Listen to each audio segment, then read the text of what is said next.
그 말씀을 사모하고 기뻐하시면 하나님께서 다 몸 안에 있던 병도 치료해 줄 수 있습니다. 아멘.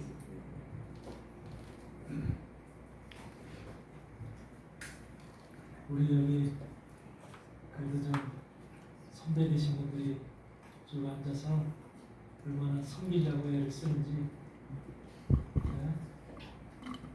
우리 여기서 김선희 간호사부터 이민국 사무소부터 하여튼 열심히들 섬기려고 이렇게 애를 써요. 박수 한번 쳐주세요. 현이가 아주 목사님한테 그냥 매달려. 아니야, 똑같이 여기도 왜 그래? 여기는 뭐 매달려.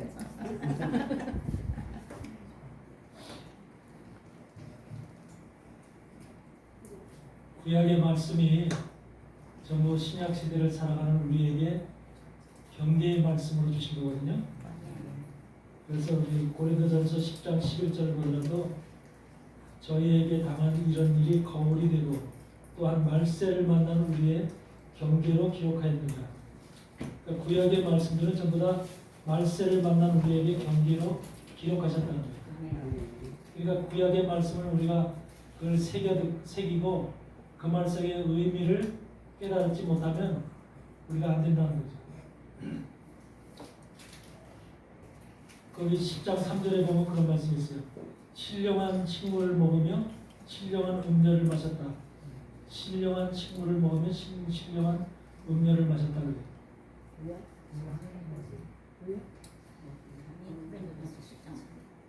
고린도전서 10장 3절.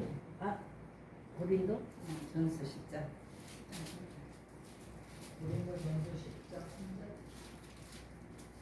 신령한 식물이라는 게 뭡니까? 말씀이라고 하지 말고 구체적으로 구약의 말씀을 얘기하는데 구체적으로 이스라엘 백성들이 뭘 먹었어요? 만나를 먹었죠. 만나는 세상이 준 음식이 아니라 세상 방법으로 생긴 음식이 아니라 하나님께서 하늘의 양식을 주신 거예요. 그래서 하늘의 양식을 주셨듯이 만나라는 것은 한마디로 말하면 이슬이 아침에 내리죠. 새벽에 이슬이 쫙 내려서 이슬이 것이 이제 쪼긋쪼긋하게 굳어가죠. 굳어가면서 이제 만나라는 것으로 바뀌는데 하나님의 말씀이 하늘로부터 내려오는 것을 상징적으로 지금 표현한 말씀인데 그 만나를 한 호멜씩을 이스라엘 백성들이 광야 40년 동안에 먹었다는 거죠. 오늘날도 마찬가지로 우리가 이 만나를 먹어야 됩니다. 하늘로부터 내리는 신령한 만나를 먹어야 돼요. 이 신령한 만나, 지금은 신령한 만나가 어떤 식으로 내릴까요? 목사님의 말씀을 통해서 아니에요? 그러니까 신령한 만나를 구약 시대에는 원래 이제 성령이라는 게 없었죠.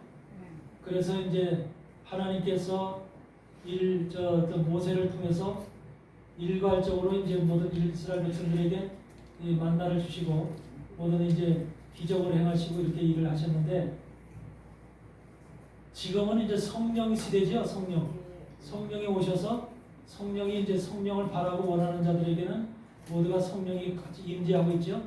그렇기 때문에 성령이 다스리는 시대고 성령이 통치하는 시대고 성령이 인도하는 시대예요. 그런 시대에 우리가 살고 있어요. 그러니까 하나님이 우리와 함께 하시고 계시다, 임재하고 계시다 이렇게 생각하셔야 돼요. 그것이 바로 우리가 살아가는 이 현대 신약 시대의 모습이죠. 그러니까 우리에게 양식을 주시는 이는 누구냐면은 성령께서 주세요. 성령께서. 그래서 성령이라고 하는 것은 그래서 우리에게 보혜사 성령이라고 그러죠. 보혜사 성령은 우리를 상담하시고 우리를 가르치시고 우리 인도하시고 우리를 깨닫게 하시고 하늘의 비밀한 세계, 하늘의 신령한 말씀이 우리는 하늘의 세계하고 관계없이 살았던 인생들이잖아요. 그렇기 때문에 하늘의 세계에 대해서 몰라요. 신령한 세계에 대해서 몰라. 하나님도 모르고 하늘의 세계가 어떻게 생겼는지 가끔 뭐 꿈에 하늘의 세계가 보일지 몰라도 그렇다고 해서 그 완전한 것이 아니라 하늘의 세계에서 우리는 인간들은 아는 것이 없지요. 그렇기 때문에 하늘의 세계에 대해서 말씀을 기록하면서 말씀을 통해서 우리에게 가르쳐 주시는 거예요. 하늘의 세계는 이런 세계다. 그래서 너에게 이런 것을 약속하시는 거예요. 하늘의 세계를 설명하시면서 하늘의 세계를 소망하고 바라는 우리에게 바로 약속, 너희들이 이런 말씀과 이런 약속을 지키면 너에게 이런 것을 선물로 주겠다라고 하는 약속을 하시는 거죠. 그래서 우리에게 신령한 식물을 주시는데 그것이 바로 우리에게 지금 여러분 앞에 놓여있는 성경 말씀 책입니다. 성경 말씀이 신령한 식물이요. 그렇죠? 이스라엘 백성들처럼 광야에다 만나를 내려주는 것이 아니라 지금은 말씀으로 다 문자로 이렇게 기록이 되어 있는 이것이 바로 우리에게 주어진 바로 말씀이고 만납니다. 그래서 우리가 이것을 어떻게 먹느냐, 얼마나 먹느냐, 또 이 말씀 속에 있는 뜻을, 의미를 얼마나 깨닫느냐에 따라서 바로 하늘의 신령한 음식을 먹고 안 먹고가 결정이 되는 거죠. 그래서 우리는 이런 음식을 우리 앞에 놓여 있는데도 불구하고 이런 음식을 충분하게 먹고 있지 못하다는 거죠. 그리고 이 음식을 먹는데 게으르다는 거죠. 신령한 식물을 먹는데 게으르다. 그러면 이것을 어떤 사람들은 그냥 성경을 읽으면 이거 봉독하기만 하면 그냥 되는 줄 알고 생각하는 사람도 있는데 그래서 성경 봉독으로다가 모든 것을 떼우려고 하는 사람들 있죠. 그런 사람들 많이 있죠. 네. 성경은 봉독도 해야 되지만 봉독해서 되는 게 아니라 하늘의 신령한 말씀이기 때문에 신령한 것을 발견해야 돼요. 그 속에서 신령한 것을 발견해야 되는데 신령한 것이 바로 거기서 발견했을 때 그걸 뭐라 그러냐면 신령한 물이라고 해요. 신령한 음료라고 얘기를 하는 겁니다.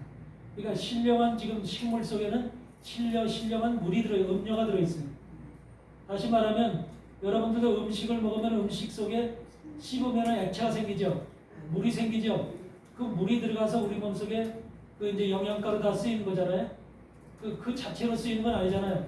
그 배추를 먹으면 배추가 그대로 우리 몸속에 들어가는 게 아니라 배추를 씹으면 그것이 물이 돼서 우리 몸속에 흡수가 돼서 세포 속에 영양소로 쓰이는 거죠. 이런 과정이 있듯이 하나님의 말씀도 문자로 되어 있지만 이 문자를 씹으면 우리가 이 말씀 속에서 문자를 씹는다고 얘기하는 것이 아니라 사실은 감람나무 열매를 짜면은 감람류를 짜면은 감람나무를 짜면은 짠 것 속에서 액체가 뚝뚝 떨어지죠. 우리가 세상에 있는 모든 것들도 짜게 되는 것 속에서 액체가 나와야 나와요. 나오죠. 그 액체가 뚝뚝 떨어지는 액체. 그 물이 바로 신령한 음료죠. 신령한 음료. 그 신령한 음료를 우리는 먹어야 됩니다. 그 신령한 음료를 먹어야만 우리가 사는 것이고 생명이 생기는 거죠. 그 신령한 음료를 성경은 뭐라고 얘기를 하냐면 기름이라고 얘기를 하는 거예요. 기름. 신령한 음료를 기름이라고 얘기를 하면서 그것이 바로 기름 자체가 뭐냐면 예수 그리스도를 얘기를 하는 거예요. 의로우신 예수 그리스도가 바로 신령한 음료고 그분이 바로 기름으로 존재하는 것입니다. 감람류 기름으로 존재하시는 분이 바로 예수 그리스도죠. 그래서 스가랴서 4장에 나와 있는 두 감람나무가 일곱 촛대 옆에 등대 옆에 두 감람나무가 서 있었죠. 그 감람나무가 서 있을 때 그 두 감람나무로부터 공급되어지는 금기름이 두 감람나무로부터 공급되어지는 금기름이 일곱 등대를 밝히듯이 일곱 등대의 기름이 공급되어서 밝히듯이 반드시 구약의 두 감람나무로부터 공급되어지는 예수 그리스도라고 하는 신령한 음료가 신령한 기름이 공급돼야지만 현대 교회가 불을 밝힐 수 있는 거예요. 교회로서의 사명을 감당할 수가 있는 거예요. 그러니까 교회는 등불이죠. 그래서 등불인데 등불을 갖다가 우리가 등경 위에 둔다 그러죠. 모든 사람이 지나가도록 보게끔 등경 위에 둔다 그러죠. 그것을 갖다 덮거나 마루 밑에 두지 않고 등경 위에 모든 사람들이 보게끔 둔다 이렇게 설명하고 있죠. 그와 같이 교회는 모든 사람들이 볼 수 있는 등불을 켜고 있는 것이거든요. 그러니까 교회의 상징이 등불이죠. 교회의 상불이 등불이고 모든 자들에게 그 등불이 비춰지게끔 해야 되는 것이 교회의 사명인데 오늘날 교회는 바로 이 교회의 등불이 켜지기 위해서는 바로 감람류 기름에서 금기름이 공급이 돼서 교회에 공급이 됐을 때 바로 교회가 등불을 켤 수가 있는 것이죠. 근데 이 바로 감람류 기름이 공급이 안 되면 감람류 기름이라고 하는 신령한 음료가 공급이 안 되면 이 등불이 켜지지 않죠. 꺼지죠. 자잘로 기름이 공급이 안 되면 등불이 꺼질 수밖에 없잖아요. 수많은 현대 교회가 유럽의 교회들이 다 무너지고 쓰러진 이유들이 전부 다 그 기름이 공급이 안 되기 때문에. 왜? 신학이라고 하는 것은 그동안 2000년의 교회 속에서 신학이라는 것은 구약이 얼마나 중요한 것인지, 구약은 기름이 나오는 것인데, 금기름이 나오는 것인데, 신령한 기름이 나오는 것이 바로 구약인데, 그 구약은 이스라엘의 역사다. 그러면서 한마디로 이렇게 한 켠에 채워놨다는 거죠. 이스라엘의 역사다. 그리고 이스라엘 사람들, 유대교를 믿는 유대인들만 보는 것이지, 이거는 신약 시대 우리 이방인들은 별로 상관이 없는 말씀이다라고 생각을 해서, 현대 교회도 마찬가지로 2000년의 교회 역사가 그렇게 해왔어요. 그렇기 때문에 현대 교회도 구약보다는 비중을 신약에다 더 집중을 두고, 신약의 설교, 신약의 말씀을 전하고, 신약의 말씀을 읽는 것은 또 편하게 생각하고, 구약의 말씀은 어렵다고 생각하고 그걸 기피하는 경향이 많죠. 이렇게 해온 것이 2000년의 교회 역사고 우리한테 그렇게 가르쳐 왔어요. 그렇기 때문에 여러분들은 특별히 이 기름이 여러분들은 개인적으로 교회잖아요. 영적 교회죠. 지금 신약 시대 마지막 시대는 교회가 여러분 자신들이에요. 교회가 이 교회 십자가 달려 있는 이 교회를 교회라고, 외형적 교회지만 외형적 교회는 그 의미를, 하나님이 말씀하시는 교회는 여러분 자신들을 얘기하는 거예요. 여러분 자신들이 교회인데, 영적 교회인데, 영적 교회가 불을 밝히고 있어요. 불을 밝혀야 되죠. 그러니까 불은 내가 여기다 직접 불을 밝히는 게 아니라 우리의 심령의 불이, 성전의 불이 밝히고 있어야 돼요. 성전의 불이. 그렇죠? 성전의 불이 밝혀져 있어야 되는데, 만약에 성전의 불이 꺼져 있다면 하나님이 그를 어떻게 했어요? 그 교회를 어떻게 하겠어요? 버리죠. 꺼져 있는 교회는, 불이 꺼져 있는 교회는 하나님이 그를 갖다 받아들일 수가 없어요. 그리고 그건 신부로서 하나님 앞에 나갈 수가 없어요. 이스라엘의 신부들도 바로 불을 들고 있는 자가 내 신부로구나 하고 신랑이 찾아가죠. 그와 같이 나팔절의 그 나팔, 로시아사나라고 하는 그 나팔절의 그 나팔의 의미가 뭐야? 로시아사나. 나팔절에 나팔을 불죠. 7월 1일 날. 이스라엘의 7월 1일 날 나팔 불죠. 빵빵 하고 나팔 부르는데, 그 나팔의 로시아사나의 의미가 뭐야? 내가 신부를 데리러 간다, 그 소리거든요. 로시아사나라는 말 자체가 신부 데리러 간다. 그러니까 7월 1일 나팔절은 신부 데리러 간다는 사인을 나팔을 보내는 거예요. 그러면서 거기서 또 다른 한말을 용테루아라고 해서, 용테루아는 뭐야? 내가 신부를 데려가니 여러분 경계하고 있어. 경고의 나팔이에요. 경고의 나팔. 한마디로 정신 차려라 이 말이에요. 깨어 있으라 그 말이에요. 깨어 있어라. 내가 신부를 데려갈 시간이 됐으니 깨어 있으라. 이 땅에 있는 교회들이여 깨어 있으라고 용테루아를 부르는 거예요. 그래서 나팔절에는 두 가지 용어가 있는데, 용테루아가 있고 경고의 나팔이 있고, 로시아사나라고 하는 신부를 데리러 간다고 하는, 신랑이 신부를 데리러 간다는 그런 사인, 두 가지 의미의 나팔을 불게 되는 거예요. 그것이 바로 나팔절의 의미이기 때문에 지금 그 나팔이 7월 1일 날, 나팔절 주일날 7월 1일 날 불게 되어 있죠. 이스라엘 달력으로 7월 1일은 9월 말일이나 10월 달이죠.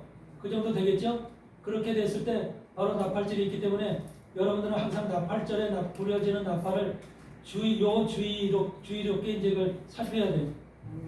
제발 좀 그냥 지나치지 마시고, 이스라엘의 나팔절이 되면은 이스라엘 나팔절 절기에 어떤 일이 이스라엘에서 벌어지고 있는가, 그걸 따라 한번 인터넷을 통해서라도 이스라엘 뉴스를 참고해서 보시기 바래요. 금년의 나팔절이 며칠입니까? 2026년도.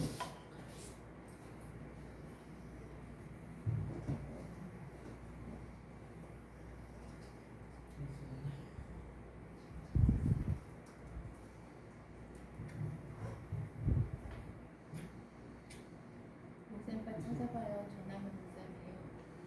전화면 목사님이에요. 9월 11일부터 13일까지. 9월 11일부터 12월. 금요일. 네. 11일부터 14일까지. 엄청 빠르네요. 밤까지. 그렇게 돼서 9월달 안에 올 수도 있어. 그러니까 9월 11일서부터 13일까지는 나팔절 기간이니까 그 기간에는 이스라엘 뉴스를 좀 주의 있게 살펴보시라고. 그래서 나팔절의 의미를 정확하게 새기고, 나팔절이 어떤, 지금 주님이 여러분을 데리러 오신다는 소리야. 여러분을 데리러 오신다는 소리이기 때문에, 내가 만약에 주님이 데리러 오는데 내가 거기 빠진다고 생각해봐. 내가 빠진다. 얼마나 이것이 원통한 일이야, 원통한 일을. 당당하게 여러분이 여기다 등불을 갖다가 잔뜩 밝히고 있어야 되잖아. 등불 밝히는 건 기본이야, 기본. 등불을 밝히려면 뭐가 있어야 돼? 기름도 있어야 되지만 그 기름이 공급돼야 되지만 성전이 제대로 세워져야 있어야 돼. 성전이 내 안에 심령의 성전이 제대로 지어져 있어야만 그 등불이 거기다 밝혀. 여러분 제대로 된 성전에다가 등불을 밝혀야지. 성전이 제대로 안 갖춰져 있는 데다가 등불을 밝히면 그 성전이 제대로 된 성전이야? 가짜 성전이 되는 거예요. 그러니까 여러분이 성전이 여러분 속에서 제대로 먼저 만들어져 있어야 돼. 그 성전이 만들어지려면 반석이라고 하는 예수 그리스도의 반석 위에다가 집을 지어야 되죠. 집을 지어야 되죠. 그 성전에 집을 지어야 되기 때문에 그 성서라고 하는 것이 여러분 속에 제대로 집을 갖추고 있어야만, 그러고 나서 거기에 기름이 공급이 됐을 때 바로 불을 밝힐 수가 있는 거죠. 여러분 등만 갖다 놓고 밝히는 게 아니라 성전도 없이 등만 밝히는 게 아니에요. 여러분 안에 성전을 갖춰야 된다는 것. 그것이 얼마나 중요한 것인가를 알아야 돼요. 그래서 신령한 식물을 먹고 신령한 음료를 여러분들이 공급을 받아야 되는데, 신령한 음료라고 해서 그 물을 얘기하는 것이 아니라 감람류에서 나오는 기름을 얘기한다. 그것을 여러분들이 생각하셔야 돼요. 그래서 감람류에서 나오는 기름, 우리 성경에 보면 출애굽기 17장에 보면 뭐가 있어요? 르비딤 반석을 치죠. 르비딤 반석을 쳐가지고서 르비딤 반석에서 뭐가 나오죠? 신령한 물이 나오죠. 르비딤이라고 하는 말이 뭐예요? 여러분 만나를 16장에서 출애굽기 16장에서 어떤 사건이 나오냐면, 이스라엘 백성들이 우리가 광야에서 배고파 죽겠다. 애굽에 있을 때는 뭣도 먹었는데 광야에 오니까 우리가 굶주려 죽겠다. 우리 하나님 왜 우리를 죽이려고 데려오셨습니까? 이러면서 원망불평을 해야 하네요. 그러니까 그들에게 모세를 통해서 아침에 이렇게 만나를 이렇게 내릴 테니 그걸 걷어라, 한 오멜씩만 걷어서 먹어라, 이렇게 해서 명령을 하죠. 그래서 그들에게 르비딤에서 양식을 줍니다. 르비딤이라고 하는 말은 배고픈 그들에게 양식을, 하나님이 양식을 내려주니까 여러분들 배고팠다 양식 먹으면 심령이 어때요? 여러분들 배고팠다가 뭘 갖다 잔뜩 먹었어. 그러면 그때 마음의 상태가 어때요? 아유 이제 살겠네. 아유 이제 나 이제 살만하다. 이런 마음이 오잖아요. 그 상태가 바로 르비딤이야. 그 상태가. 그러니까 무슨 상태라고 그러면 그걸 평안의 상태, 쉼의 상태. 쉼이 왔다는 거야. 쉼이. 원망과 불평을 하던 이스라엘 백성들 속에 쉼이 왔다는 거야. 아유 배부르니까 이제 살만하네. 아이고 이제 내가 배가 좀 차네. 그러면서 뭔가 마음에 편안함이 왔다는 상태. 그러니까 우리가 항상 배고프면 긴장하잖아. 긴장하고 원망이 생기고 불평이 생기고 하나님과 모세를 향해서 계속해서 그런 마음이 가득 찼었는데, 그것이 싹 풀려지면서 이제는 배투기면서 아유 이제 살만하네. 하나님이 매일 주신대. 만나를 주신대. 그러니까 마음속에 평안함이 생긴 상태. 우리 인간들이 똑같아요. 배고프다가 배부르면은 마음 배도 들어가서 편안하다, 이제 살만하다, 배 두둥기면 있잖아. 그런 상태가 르비딤이야. 근데 르비딤의 상태가 되면 어떤 마음이 오는지 아세요? 항상 여러분들 만약에 여러분 입장에서 생각해봐. 여러분 입장에서 여러분이 그 상태라고 생각해봐. 이스라엘 백성들처럼 지금 배고팠다가 그 배가 채워졌어. 편안함이 왔어. 그러면 이제 어떤 마음이 들어와? 인간의 마음을 생각해보라. 인간의 마음. 긴장이 풀리죠? 긴장이 풀리면 긴장 풀린 것으로 끝나요? 그렇죠. 다른 생각이 생기죠. 다른 욕심이 생기죠. 다른 것이 들어오게 돼. 그게 항상 우리 속에서 마귀들이 하는 일이에요. 그래서 이제 배고픈 거 이제 해결됐니? 그러면 요거 한번 생각해봐. 그러면서 우리한테 뭔가를 자꾸 집어넣어줘요. 자극시켜줘요. 근데 그것이 뭐냐면 이제 애굽에서 먹던 물이 생각나는 거예요. 애굽에서 먹던 물. 그러니까 음식을 먹었는데 애굽에서 먹던 물. 애굽에서 먹던 물이 뭐예요? 네? 그 물을 얘기하는 게 아니야. 그러니까 성경의 말씀은 영적으로 항상 들여다볼 수 있는 그 심령이 있어야 돼. 그 애굽에서 먹던 물, 이 사람들이 물을 찾는 게 아니야. 저 물을 찾는 게 아니라니까. 우리가 먹는 물을 찾는 게 아니라니까. 애굽에서 먹던 뭐야? 애굽에서 살던 생각이 나는 거야. 애굽에서 디스코장도 갔고 술집도 갔고 술도 먹었고 애굽에서 환경이 있잖아. 애굽에서는 신앙도 없이 지멋대로 살았잖아. 지가 생각하고 싶은 대로 살았어 안 살았어? 그렇게 살았거든요. 그래가지고서 먹고 싶은 대로 먹고 하여튼 하고 싶은 대로 하고 놀고 싶은 대로 놀고 거기에는 애굽에 섬기는 신도 있고 우상도 있고 사상도 있고 철학도 있고 다 있게 애굽 사람들이 섬기던 신도 있겠어요 없겠어요? 그런 신도 있고 사상도 있고 철학도 있고 정체관도 있고 다 있었겠죠. 우리가 편안해지면은 이제 먹는 것이 해결이 되면은 우리 안에 뭔가 모르게 옛날에 했던 것들이 기억이 새삼스럽게 우리 살금살금 떠오르는 거야. 그래 안 그래요? 그게 바로 우리 인간이 똑같은 심령의 이스라엘 사람들이나 그래 르비딤에서 그렇게 편안함이 오니까 바로 그런 상태가 오는 거야. 그러니까 물을 달라고 그러는 게 그 물이 먹는 물을 달라는 게 아니라 바로 애굽에서 먹던 그런 것을 우리에게 줘라. 우리에게. 에? 좀 이렇게 노래방도 만들고 숲집도 만들고 뭔가 이렇게 해서 좀 즐기면서 살게끔 좀 해줬으면 안 되냐. 이런 뭔가를 지금 원하는 거야. 그 사람들 속에서. 그러니까 문화를 원하고 뭔가 삶을 원하고 즐거움을 원하고 행복을 원하고 그 사람들 즐겼던 그 시간 속에서 그것들을 바라고 원하는 게 지금 그들의 마음이에요. 그게 물을 찾는 거야. 그러니까 하나님이 뭐라 그러냐?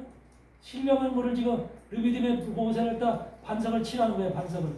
반석을 치니까 반석에서 뭐가 나왔어? 물이 나오죠. 그 물은 무슨 물이야? 우물물이 나오는 게 아니라 바위에서 물이 나오는 게 아니라 신령한 예수 그리스도가 물이 나와요. 아멘. 근데 거기서 보는 반석이신 예수 그리스도를 모세가 어떻게 이렇게 쳐버려. 모세의 막대기로다가 그걸 지팡이에다 땅땅 쳐. 성질나요. 그렇죠? 모세의 막대기로 치니까 그 속에서 물이 나왔어요. 다시 그 물은 바로 예수 그리스도의 피를 얘기합니다. 그리고 그 치는 것이 모세가 가지고 있는 율법으로 예수님을 치는 거예요. 예수님을 죽이는 거예요.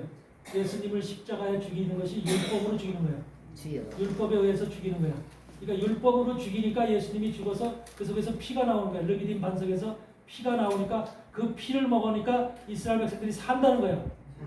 그게 영적으로 우리도 마찬가지로 예수님에게 나온 르비딤에서 나온 르비딤의 예수님의 피 반석을 쳐서 나온 그 생명의 피를 마시니까 여러분이 산다. 그것을 영적으로 보여주는 말씀인 거야. 이스라엘 백성들에게. 진짜 물이 나와서 물을 먹고서 물 먹어서 좋다. 이걸 얘기하는 게 아니라 예수님의 십자가의 죽으심의 사건을 이미 그 르비딤 반석을 통해서 우리에게 영적으로 보여주시는 깨닫게 하시는 말씀이라는 그 말이에요. 이해되세요? 말씀 속에는 구석구석이 구약 성경의 말씀 속에서는 이미 신약 시대 마지막 시대 우리가 해야 될 모든 것들이 거울처럼 그것이 다 보여지고 있는 거야. 그 말씀 속에서 신령한 물이라고 하는 것 속에 단순한 신령한 물이 아니라 그 물은 예수 그리스도가 죽어야만 나오는 예수 그리스도 몸속에서 물과 피를 흘렸을 때 나오는 물이라는 거야. 그 물을 먹어야만 반드시 산다는 거야. 그것이 신약이야. 그것이 신약이고 그 예수님의 피, 물과 피를 설명한 것이 바로 요한복음 6장이고 너희들이 내 살과 내 피를 먹고 마시지 않으면 나와 상관이 없다. 내 살을 먹고 내 피를 마시는 자는 내가 반드시 마지막 날에 그를 살리리라. 그렇게 얘기를 해야 그래요. 그러죠? 예수님도 말씀하셨듯이 바로 이 바울도 그걸 증명하는 거잖아. 계속해서. 그랬듯이 바로 여러분도 그 물과 피를 예수님의 살과 피를 먹고 마셔야만 사는 거죠. 예수님의 살이 바로 뭐야? 구약의 율법이 살이죠. 그 살은 씹어야 되죠. 씹어서 소화시켜야만 그 여러분 속에 그 양식이 되죠. 물은 어떻게 피는 마시면 되죠. 신약의 복음은 예수님의 피를 마시면 되죠. 우리가 먹어야 될 건 살도 먹어야 되지만 살도 씹어서 먹어야 되지만 물도 마셔야 돼. 두 가지를 바로 그게 양식이죠. 하나님의 양식. 하나님이 우리에게 주시는 양식은 살같이 씹어 먹는 양식이 있고 물같이 마시는 양식이 있죠. 하나는 구약이고 하나는 신약이죠. 이것을 우리가 정확하게 이해를 하고 구약의 말씀은 씹어야 되는 거로구나. 그렇기 때문에 어린아이 같은 심령으로 어린아이 같은 신앙을 가진 사람은 이걸 씹어서 소화를 못 시키는구나. 그러니까 장성한 자가 돼야만 이 음식을 먹을 수 있구나. 구약의 말씀을 먹을 수 있구나. 라는 것을 알게 되는 거죠. 어린아이가 고기 씹어 먹을 수 있어요? 밥도 못 먹잖아요. 어른이 돼야만 밥 먹고 고기 씹어 먹을 수 있죠. 예수 그리스도 구약의 말씀은 씹어야만 그 속에서 액체가 나오는 거죠. 생명의 음료가 나오는 거죠. 그렇기 때문에 바로 구약과 같은 말씀, 구약의 말씀과 신약의 말씀의 차이가 바로 살과 피로, 내 살을 먹는 자와 내 피를 마시는 자는 내 속에 있고 하고 나도 그 안에 있고 하고 내가 마지막 날에 살리리라고 하는 그 말씀이 바로 그런 말씀이잖아요. 그런 말씀인 거죠. 그게 예수 그리스도의 우리 주님의 양식이 바로 르비딤 반석에서 그런 양식이 바로 나온 거죠. 그걸 침으로 인해 반석을 침으로 인해서 그 예수님이 죽으심으로 인해서 결과적으로 나온 물은 예수 그리스도의 그냥 물을 얘기하는 게 아니라 바로 예수 그리스도의 물과 피를 얘기하는 거죠. 마실 신약의 복음을 얘기하는 것이고 음료를 얘기하는 것이죠. 그걸 이스라엘 백성들이 먹어야 산다. 너에게 생명이 있다. 그걸 얘기하는 거예요. 그랬더니 그들이 그 물을 먹고 나서 뭐를 해요? 이스라엘 백성들이 그 지역 이름을 르비딤이라고 하는 지역 이름을 뭘로 이름을 바꿨어요? 마사라 무리바라 바꿨죠?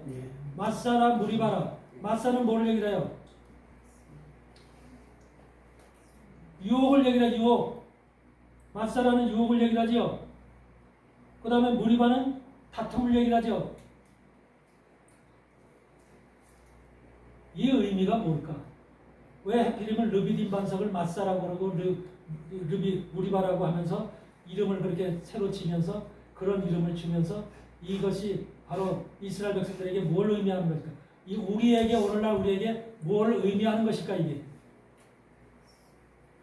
오늘날 우리도 동일하게 마사와 무리바 상태에 있거든요. 마사와 무리바의 현상을 겪고 있거든요. 우리가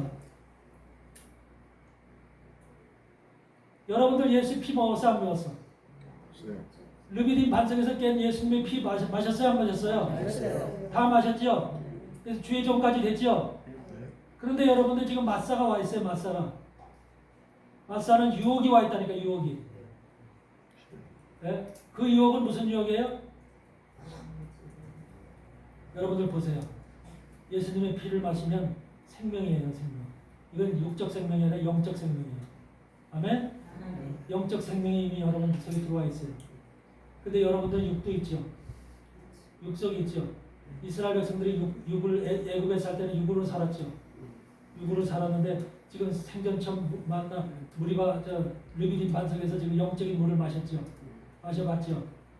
그러니까 예수 그리스도의 피를 맛본 거예요. 예수 그리스도의 피를 맛봤는데 육적으로 사는 애굽에 지금 그런 모든 것들이 있죠. 육에 기억이 담아 있죠. 애굽에 살았던 삶의 모습이 기억들이 다 있어요 없어요? 있어요. 여러분들도 여러분 육적인 주의 종이 되기 전에 살았던 삶의 모습들이 다 있어요 없어요? 주의 종으로 살기 전에 노래방도 갔고 여기 가서 한 잔도 마시고 다 여행도 다니고 즐겁게 살았던 그 기억이 있어요 없어요? 근데 주의 종이 되면은 주의 종이 돼서 이제 르비딤에 반서 예수 그리스도의 피를 마시면 이제 영생의 길을 가도 생명의 길을 가고 구원의 길을 가야 되는데 이런 것들을 멸해야 되는데 이런 것들과 끊어야 되는데 여기에 유혹이 와야 안 와요.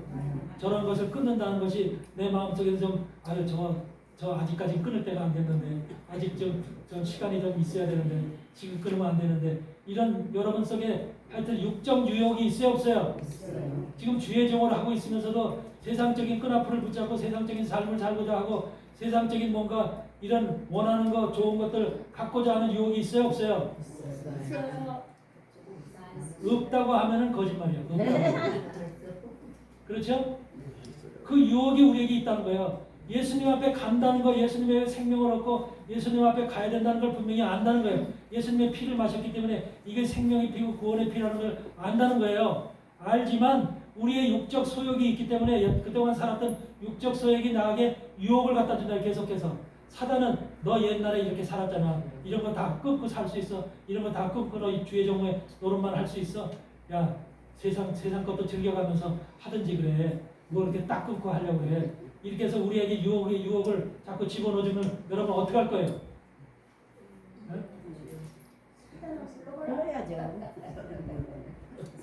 그럼 그것이 바로 우리 안에서 바로 무리바 현상이라는 거예요. 무리바 현상. 유혹이 오니까 우리 안에서 다툼이 오는 거예요. 다툼. 우리 안에 영적 다툼이 아니 내가 안 되지 이렇게 하면 구원을 못 받지. 하나님은 생명의 피를 마셨는데 나는 이제 예수 그리스도의 사람인데 예수 그리스도의 말씀대로 살아야 되는데 아니 그렇지만 내 육은 또 저거 원하고 저런 세상도 원하고 저거 갖고 싶고 이런 것도 계속해서 원하는데 어떡하지? 계속해서 다툼이 생긴다는 거예요 속에서. 요 상태가 바로 영적 싸움이 우리 안에서 육과 영의 영적 싸움이 지속되고 있는 상태를 보여주는 거예요 우리에게. 그래서 맞싸움 무리와 상태가 나타나는 거예요 이스라엘 백성들에게. 광야에 있던 이스라엘 백성들에게만 그 현상이 나타난 게 아니라 오늘을 사는 우리에게도 동일하게 나타나는 현상이라는 거예요. 누구에게든지 인생들에게는.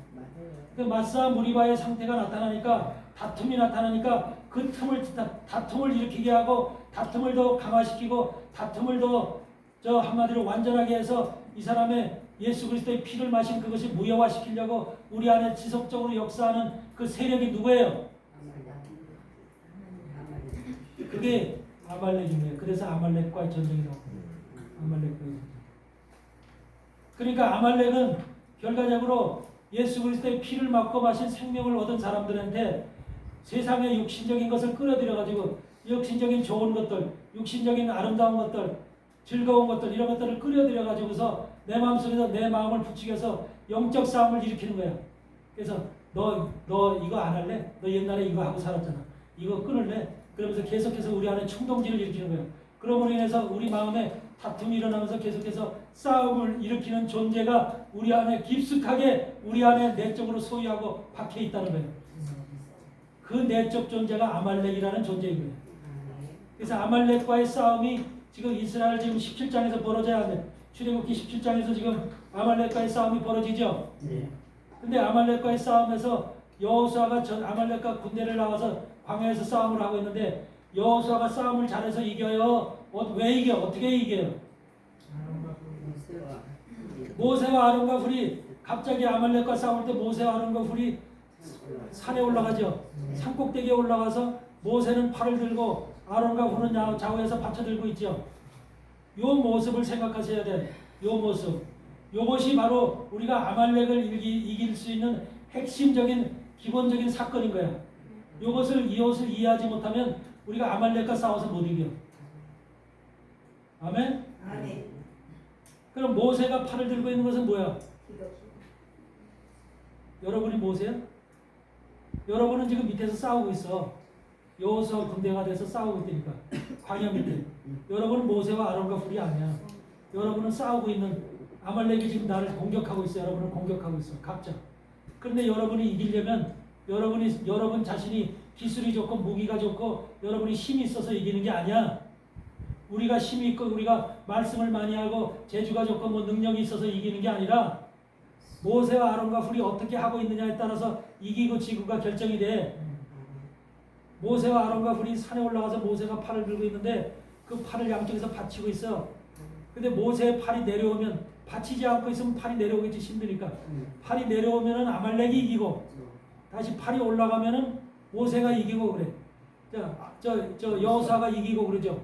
전쟁에서 여호수아가 이기려면 아론과 훌이 팔을 잘 받쳐 들고 있어야 돼. 아론과 훌이 만약에 게으르다가 아론과 훌이 게을러서 만약에 팔을 받치는 것이 힘이 없어서 떨어뜨린다면 어떻게 될까? 아말렉이 이기요. 아말렉이 이기죠. 그거는 아론과 훌 속에 있는 아말렉이 아니라 여러분 속에 있는 아말렉이 이긴다는 거예요. 그러니까 밑에 있는 싸우는 사람들은 아무 능력이 없어. 아무 힘이 없어. 싸움을 이기고 지고는 모세와 아론과 훌에게 달려 있어. 아셨어요? 이것이 영적 싸움의 핵심이야. 영적 싸움에서 요거를 모르면 여러분 져. 요게 뭔지를 알아야 돼. 모세가 팔을 들고 있는 모세는 누구야? 우리 지금 모세는 산꼭대기에서 모든 백성들을 내려다보고 있어.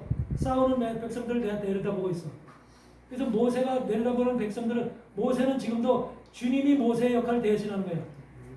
예수 그리스도가 지금 중보자가 돼서 보좌에서 지금 팔을 들고 있다니까. 보좌에서 팔을 들고 누구를 위해서 기도해? 여러분 각자를 위해서 기도하고 있어.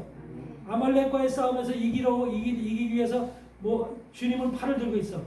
근데 주님의 팔을 받쳐 들고 있는 자들이 있어야 돼.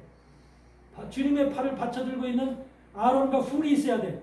바로 제사장과 선지자가 있어야 돼. 제사장과 아론은 제사장이죠. 선지자는 훌은 제사장이야. 선지자야. 제사장과 선지자가 주님의 팔을 받쳐 들고 있어야 돼. 이것이 안 되면은 만약에 아론과 훌 중에 만약에 자기의 의무를 게을리해서 받쳐주지 못하고 이게 하나님의 힘이 떨어져서 이렇게 내리고 있다.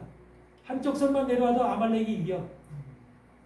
그러니까 주님의 팔은 아론과 훌이 받쳐주느냐 안 받쳐주느냐에 해서 계속 올라가고 있느냐 아니면 내려오느냐가 결정되는 거예요. 주님이 힘이 없어서 이것을 내리는 게 아니야. 주님의 힘이 없고 능력이 없어서 팔을 내리는 게 아니라 아론과 훌, 그러니까 하나님을 일을 할 때 하늘에 계신 주님과 이 땅에 있는 제사장과 선지자가 함께 일해야 된다는 거야. 함께. 그럼 이 땅에서 제사장과 선지자의 역할을 하는 자들이 누구냐는 거예요. 제사장과 선지자의 부름을 받은 자들이 누구냐는 거예요. 지금 이 자리에도 있어. 이 자리에도 제사장의 역할을 하는 자들이 있고 선지자의 역할을 하는 자들이 있어. 그게 바로 하나님 나라의 바로 신부들로 부름받은 사람들. 근데 제사장과 선지자의 역할을 하는 자들이 자기의 사명을 몰라. 자기의 사명을 깨닫지 못해. 그래서 팔을 들고 있는 것 자체를 몰라. 아론과 훌이 왜 하늘 산꼭대기에 올라서 팔을 받쳐 들고 있는지 그 의무를 그걸 생각해 본 적이 없어.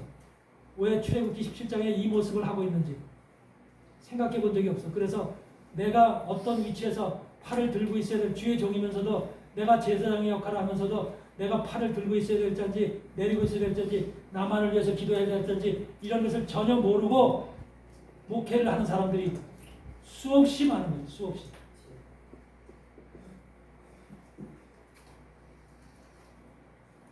여러분, 주님의 팔, 하나님은 일을 하나님의 주님 이후의 일은 구약 시대에는 주님이 종을 세워서 모세를 세우는 엘리야를 세워 엘리사를 세워서 일방적으로 이렇게 하늘에서 내리는 성령을 통해서 그들의 개인적인 성령을 통해서 하나님께서 일하셨어요. 그런데 지금은 하나님께서 모든 자들에게 공의 원하는 자들에게 하나님께 성령을 내려주세요. 성령을 내려주셔서 그들과 함께 일하고 싶어요. 함께 하고 싶어요.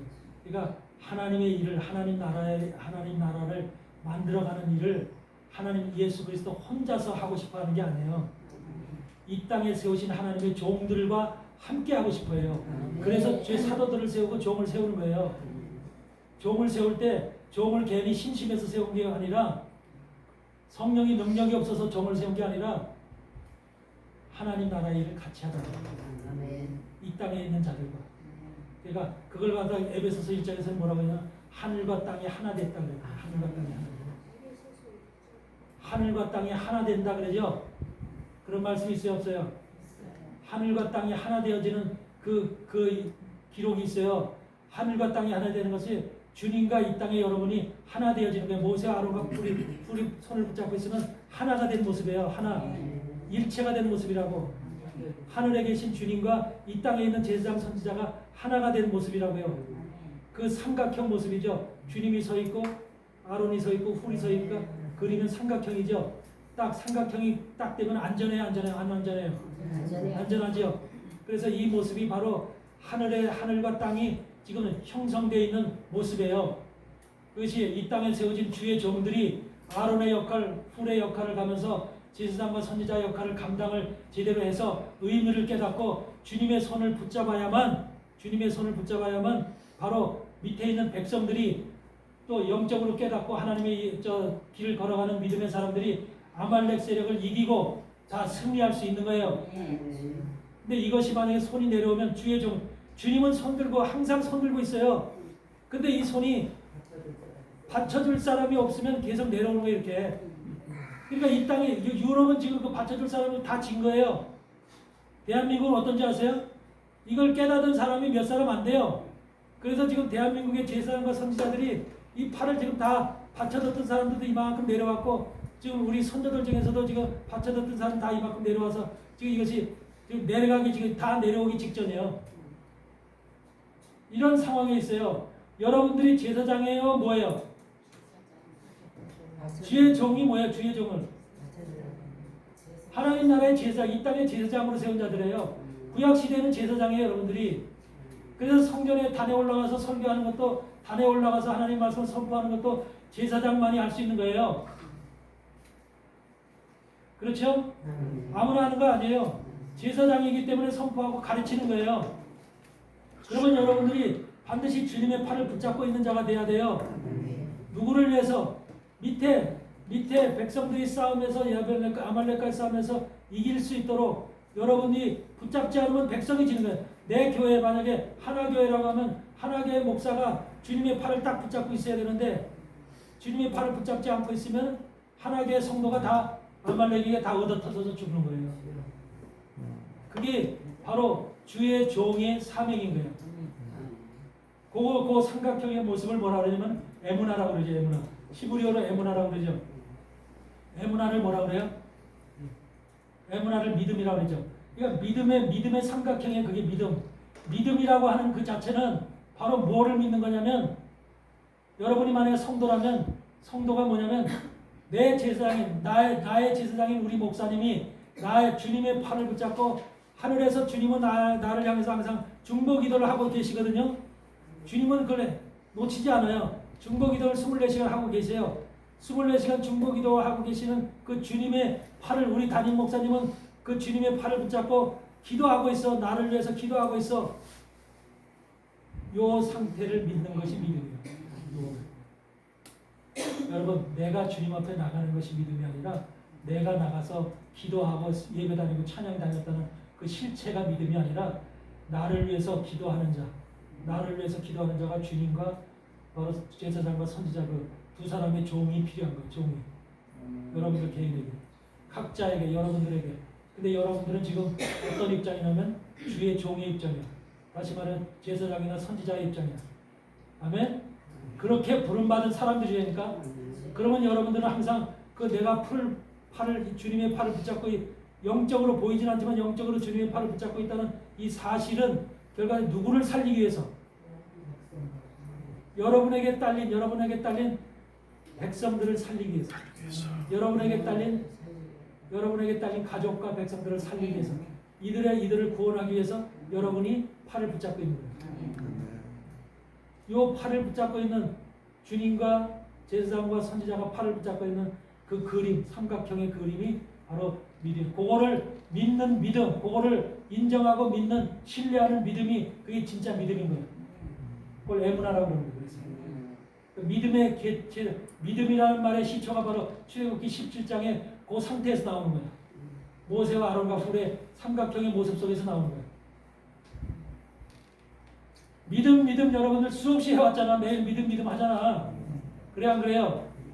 그러면서도 믿음이라는 말이 어디서부터 출발했는지 어디서부터 등장하는지 믿음이라는 것의 본질이 뭔지 교회를 다니는 게 믿음이 아니라 나를 위해서 기도하고 나를 위해서 붙잡고 있는 나의 주의 종이 나를 위해서 주님과 팔을 붙잡고 있다는 이 사실. 근데 그 주의 종이 만약에 게을리해서 주님의 팔을 붙잡고 있는 것 같지는 않아. 그럼 어떻게 돼? 나는 항상 아말렉에게 패하는 거야. 아말렉에게 패한다고 하는 결국은 뭐냐면 내가 항상 진다는 거예요. 영적인 삶에서 실패한다는 거예요. 영적인 사람도 될 수 없고 깨달을 수도 없고 항상 실패하는 인생이에요. 주의 종도 마찬가지예요. 주의 종도.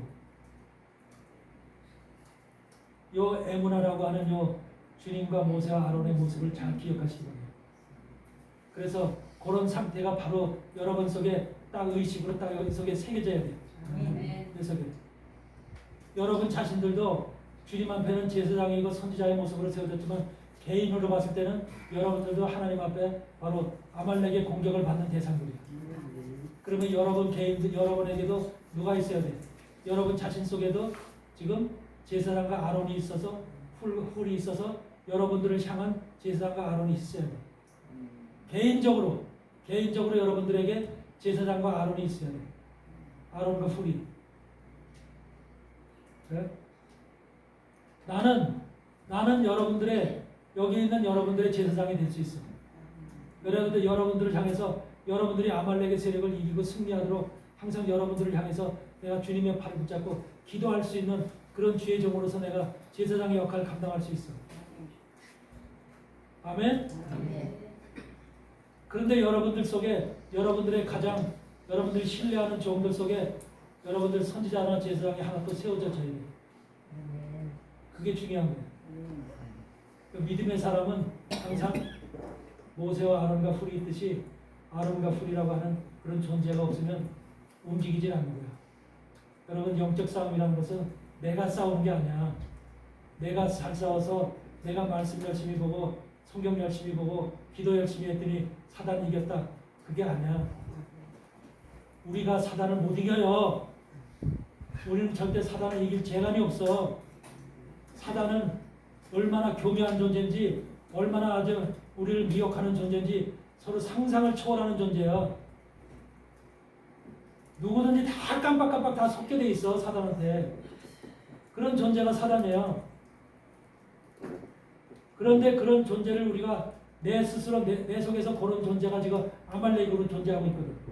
그러면서 그런 존재가 나를 넘어뜨리려고 쓰러뜨리려고 항상 노리고 있는데 그런 존재를 내가 싸워서 내가 말씀 열심히 왔다고 해서 기도했다고 해서 이길 수 있는 게 아니야.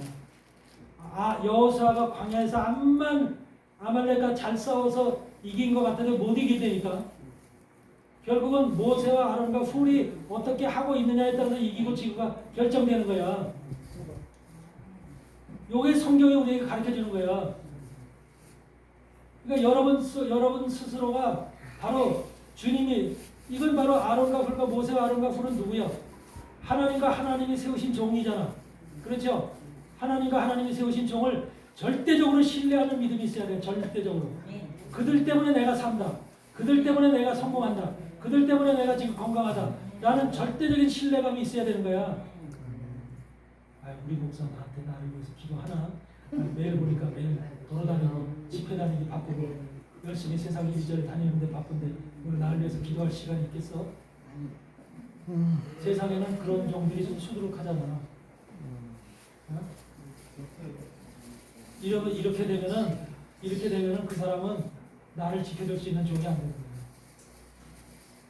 성경 말씀 속에 왜 이런 사건들이 기록되어 있는가? 그게 사건이 구약 시대 바로 그것이 거울이 돼서 이 신약 시대의 마지막 시대 종말의 말세에 우리의 거울이 된다고 그랬잖아. 말세에 우리에게 이것이 바로 너희의 거울이다. 어? 그러면서 여러분 속에 있는 아말렉 실체라는 건 지난 시간에도 아말렉을 한번 했지만 아말렉이라는 존재를 여러분이 진멸하지 못하면 그 세력을 발견하고 깨닫지 못하면 그 전쟁에서 이기지 못하면 여러분은 항상 아말렉이가 져서 가서 항상 쓰러지게 돼 있어. 영적으로 실패하게 돼 있어. 이 사실을 분명히 알아야 돼.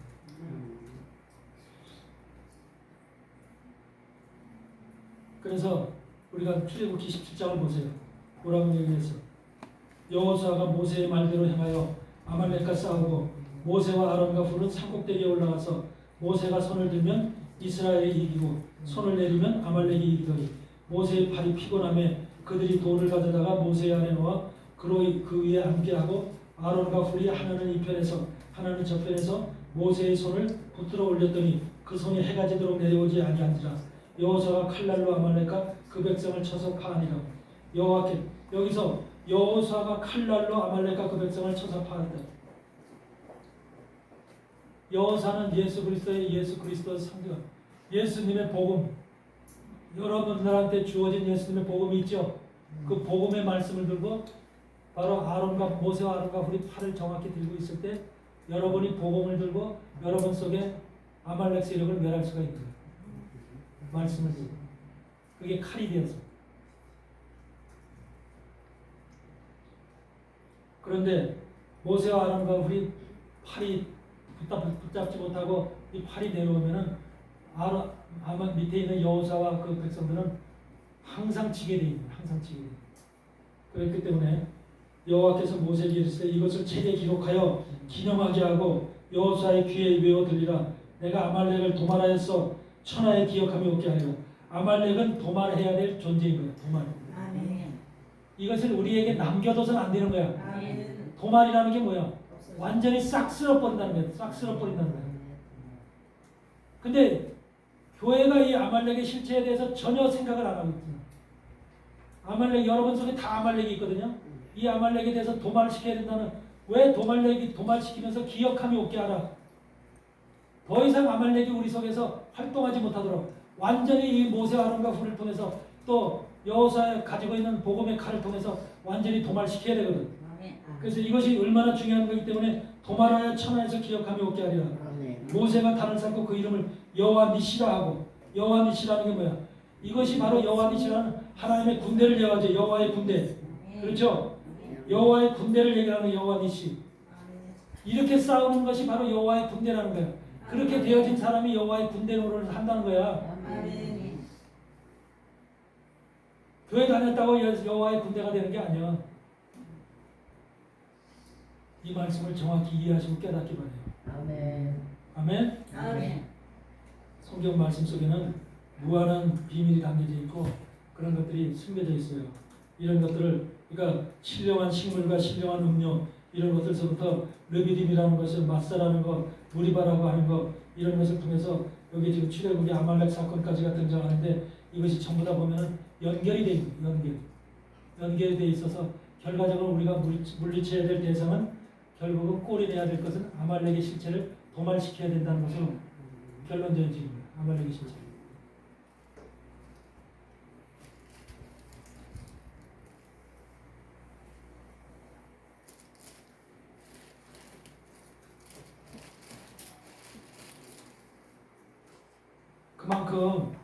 그만큼 지금 우리는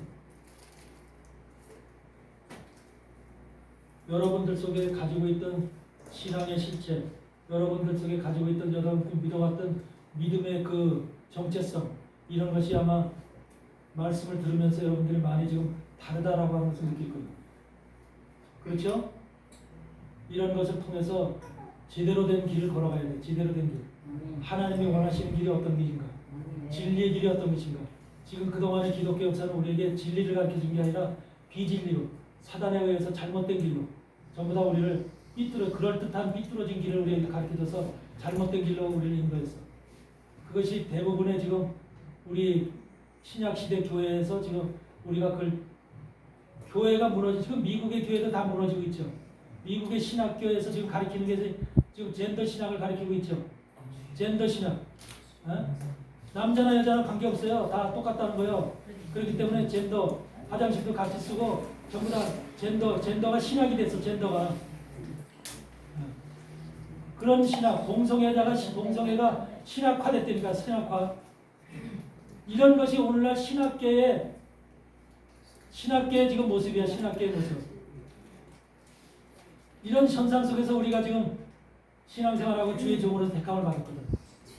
우리는 이런 시대에서 어떤 신앙을 가고 어떤 믿음을 가고 그러니까 영과 선과 악을 분명히 분별할 수 있는 영적 분별력과 감각이 있지 않으면 다 속아 넘어가는 거야. 다 속아.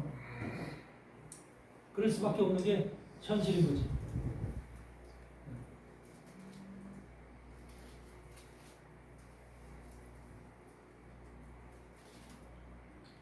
절대로 우리는 어린아이가 돼서는 안 됩니다. 장성한 자여야 되죠. 고린도 3장에서 바울이 고린도 사람들에게 내가 너희를 밥으로 하냐고 저수라 했느니 그걸 아직까지 먹을 만한 그 능력이 안 되기 때문에 저수를 했다. 그래서 지금 이 말씀, 지금 여러분들한테 전해드리는 이 말씀은 이것은 딱딱한 말씀이에요. 딱딱한 말씀. 씹어야만 소화가 되는 말씀들을 전합니다.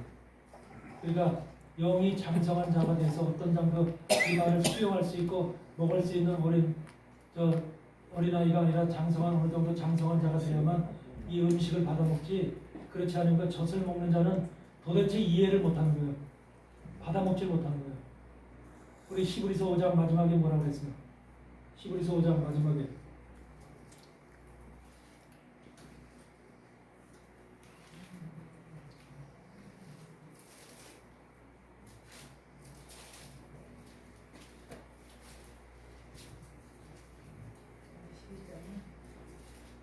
(5장 11절) 보니까 5장 11절 히브리서 5장 11절 멜기세덱에 관하여는 우리가 할 말이 많으나 너희의 듣는 것이 두나무로 해석하기 어려우니라.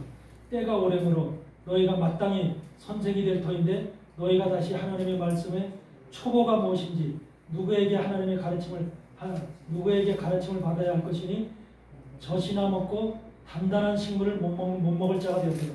대저 젖을 먹는 자마다 어린아이니 의의 말씀을 경험하지 못한 자요 단단한 식물은 장성한 자의 것이니 저희는 지각을 사용함으로 연단을 받아 선악을 분별하는 자들이다. 젖을 먹는 자가 어린아이라는 거예요.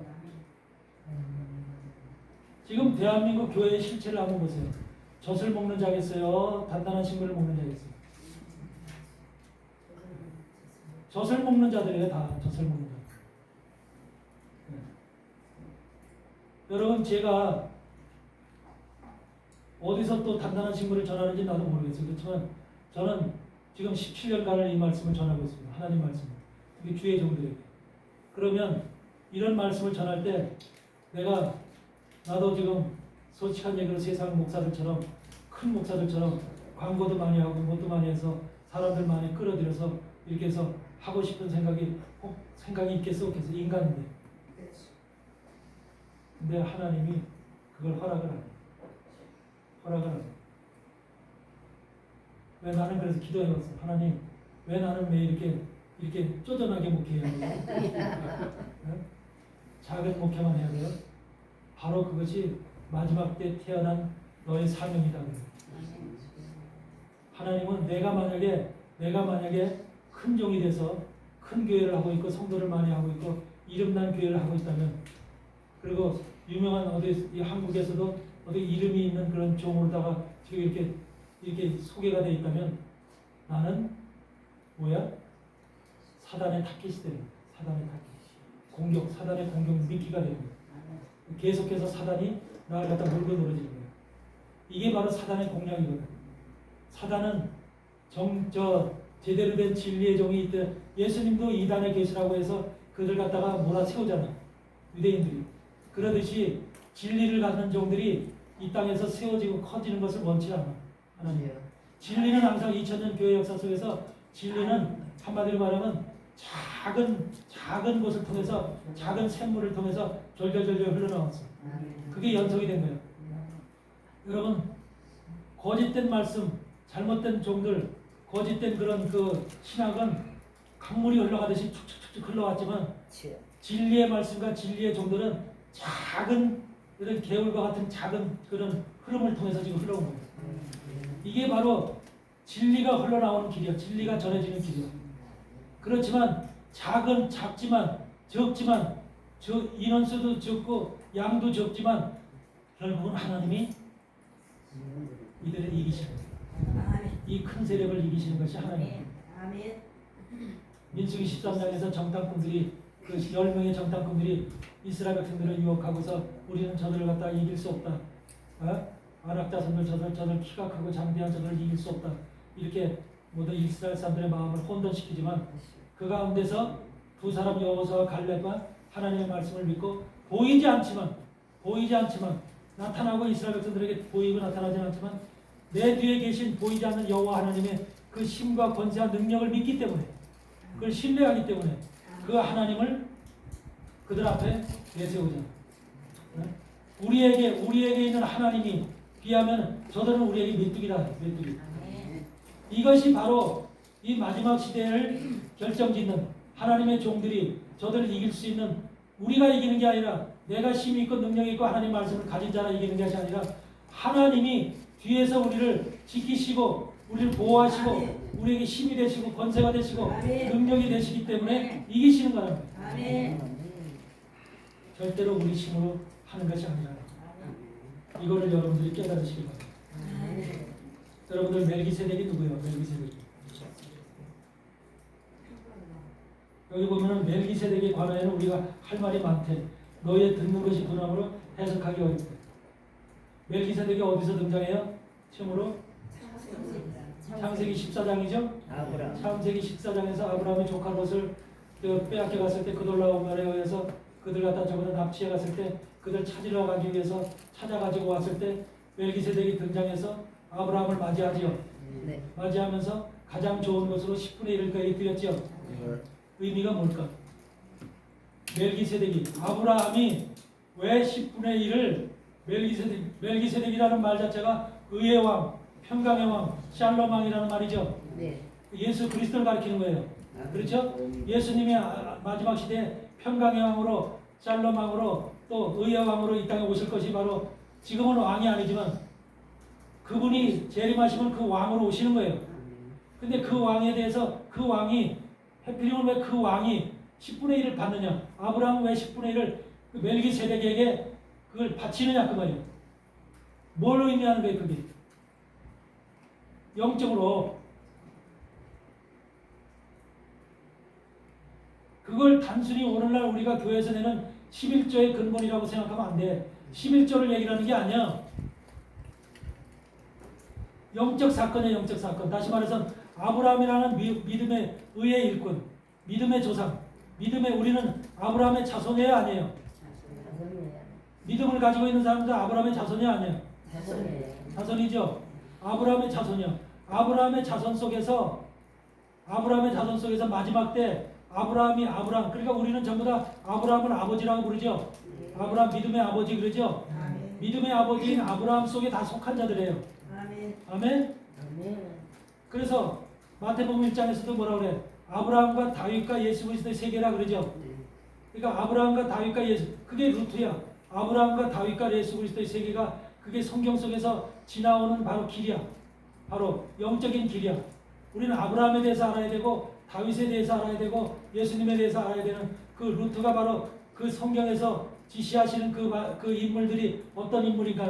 아브라함은 믿음의 조상으로 모든 인류 지구 땅덩어리에 있는 모든 사람들이 여태까지 아브라함 이후로 믿음을 가진 모든 사람들이 전부 다 아브라함 속에 속한 거야.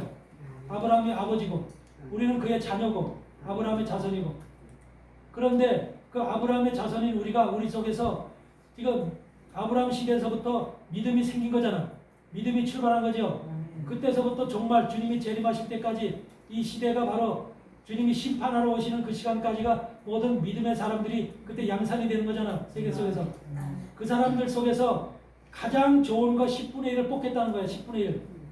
믿음의 사람들, 믿음의 자손, 내 자손 믿음의 사람들 중에서 내가 뺏어오는 이 사단들 속에서 롯의 속한 가족들을 전부 다 뺏어오고 짐승을 뺏어오듯이 내가 뺏어오는, 그래서 그걸 아브라함의 노획물이라고 얘기하는 노획물.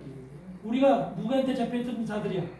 사단한테 잡혀있던 자. 창세기 3장 이후로 우린 사단한테 잡혀있던 자들이야.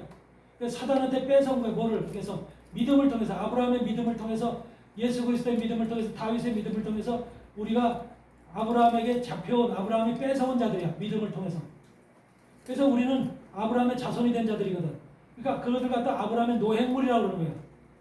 그래서 그 사건은, 창세기 14장의 사건은 아브라함 속에 있는 모든 노획물, 아브라함이 찾아오는 노획물 중에서 가장 좋은 것 중에 10분의 1, 그 중에 하나를, 10개 중에 하나를 가장 좋은 것으로 택해서 그 10개 중에 하나를 멜기세덱인 바로 예수 그리스도에게 드린다는 거야. 예수 그리스도. 그것이 바로 뭐야? 종말에 천년왕국에 들어갈 자들이야. 천년왕국에 들어갈 자들 10분의 1이 거기에서 나오는 거예요. 10분의 1이 바로 예수님의 심판 이후에, 환란 이후에 천년왕국에 들어갈 자들이 바로 거기서 10분의 1이 나오는 거예요. 멜기세덱. 예수님에게 드려질 자들. 근데 거기서 뭐 우리가 히브리서 7장 4절을 보면 뭐라고 그래? 아브라함의 히브리서 7장 4절 한번 보세요. 히브리서 7장 4절 보면은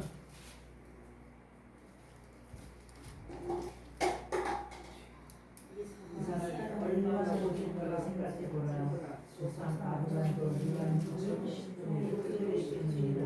10분의 1 여기 거기는 그렇게 써있죠. 개역 개정에는 그냥 10분의 1이라고 써있죠. 그렇지만은 아브라함의 노량물 중 좋은 것으로 10분의 1이나 좋은 것으로라는 말이 있어 없어? 있어요. 그렇지. 제일 좋은 거. 그래 제일 좋은 것이라는 말 개역 한글에는 성경은 좋은 것으로 되어 있죠. 좋은 것으로가 들어가야 됩니다.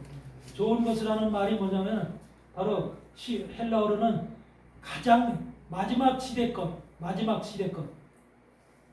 여러분 하나님이 보시기에 아브라함 시대에서부터 지금 주님의 재림 때까지의 시대가 있죠. 거의 우리가 볼 때 한 4,000년의 시간이라고 봅시다.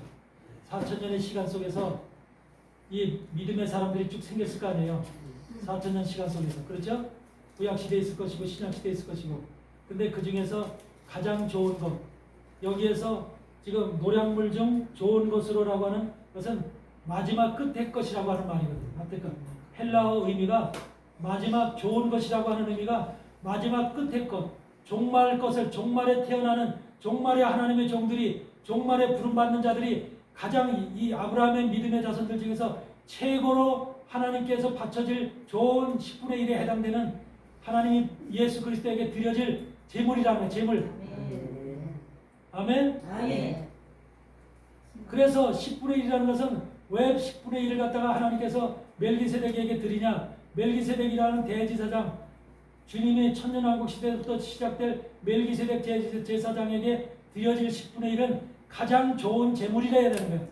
예수님에게 드려질 제물. 근데 그 가장 좋은 제물이 아브라함 시대와 이 종말 시대까지 4,000년의 시간을 계산하면 마지막 종말에 태어난 자들, 만나는 마지막 종말에 부름받은 종들, 이런 여러분이 얘기해요. 여러분. 이 중에서 선택받은 여러분들이 마지막 끝까지 이기고 승리한 자들, 이런 자들이 바로 가장 좋은 하나님 앞에 10분의 1로 부름받는 거야. 제물로. 아멘? 아멘. 마지막 시대 10분의 1이 이렇게 중요한 거야. 이 시대, 아브라함 시대에서부터 쭉 믿음의 사람들이 생겼을 거 아니에요. 그래 안 그래요? 그렇지만 마지막 시대 것을 가장 좋은 제물이라고 지금 하나님은 얘기하시는 거야. 그러니까 지금 이 시대 주의 재림이 직전에 태어난 여러분, 우리가 바로 가장 좋은 제물이야. 우리가 비로소 만약 우리는 말은 뭐냐면 마지막 이 선악간의 창조의 역사를 결말짓는 하나님의 심판의 시대를 한마디로 결정짓는 이런 모든 싸움의 핵심이 마지막 우리 종들, 하나님의 선택된 종들을 통해서 증인들을 통해서 이루어지는 거야. 바로 여러분들이 그런 자들로 부름받고 선택받아야지만 여러분들이 영원한 예수 그리스도의 신부로서 하나님의 아들로 부름받는 거야. 그냥 교회 다녔다고 우리가 되는 게 아니라 하나님의 사람으로 이와 같이 10분의 1의 선택 받아야 되는 거죠. 10분의 1의 선택. 가장 좋은 제물. 주님 앞에 가장 좋은 제물. 하나님 앞에는 주님 앞에 흠 있는 제물을 드리면 안 되죠. 아니, 나쁜 제물 드리면 안 되죠. 가장 좋은 제물을 드려야 되죠. 아멘. 그게 가장 좋은 제물이 마지막 시대 사람들이라는 거예요. 마지막 시대. 종말의 사람들. 근데 현대 교회가 지금 그걸 알게 해요? 교회가 그걸 다 가르치지 않고 흐려버려서 마지막 시대 10분의 1 하나님 주님 앞에 드려질 가장 좋은 제물이 나오는 것을 모르게끔 지금 다 감춰놨던 거죠. 다 감춰놨어. 그걸 가르치지도 않고 그걸 준비하지도 않게끔 다 감춰놓은 거예요. 깨닫는 사람만 아는 거예요. 깨닫는 사람. 그래서 여러분들한테 그 말씀이 어디에 직접 기록되어 있는가 레위기 27장을 보세요. 레위기 27장.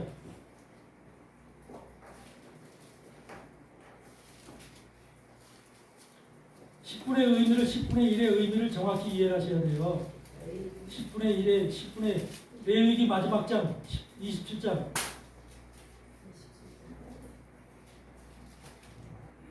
10분의 1이 우리가 가진 것의 10분의 1을 하나님 앞에 교회에다가 헌금 내는 것을 갖다 얘기하는 게 아니에요. 하나님 앞에 멜기세덱 왕에게 바쳐질 자들을 얘기하는 게 바쳐질. 이 세상의 모든 아브라함의 자손들이 수없이 많은데 이 아브라함의 자손들 수없이 많은 사람들 중에서 10명 중에 한 명이라는 10명 중에 한 명. 10명 중에 한 명인데 그 10명 중에 한 명이 마지막 종말에 태어난다는 거예요. 마지막 종말에. 그래서 그들을 하나님 앞에 드리겠다는 소리예요.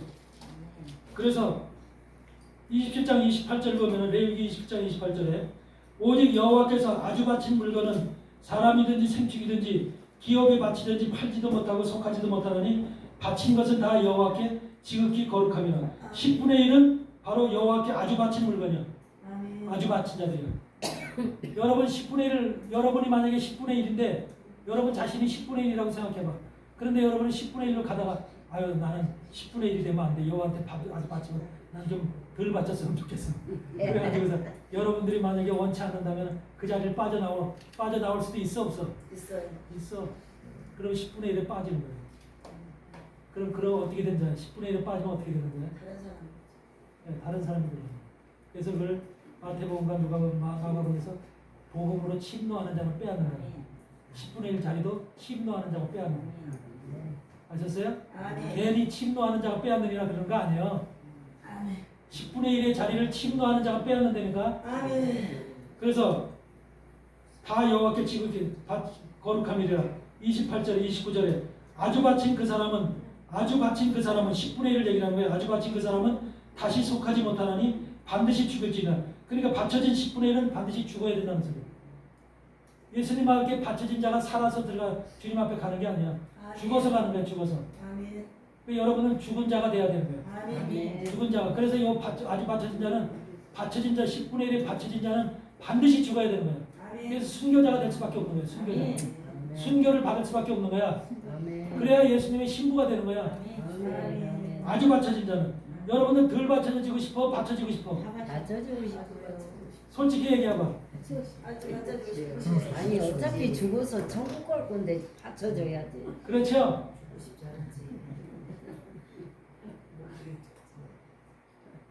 잠깐이야 잠깐. 받쳐지는 거 금방 잠깐이니까 겁내지 말고 받쳐질 생각하세요.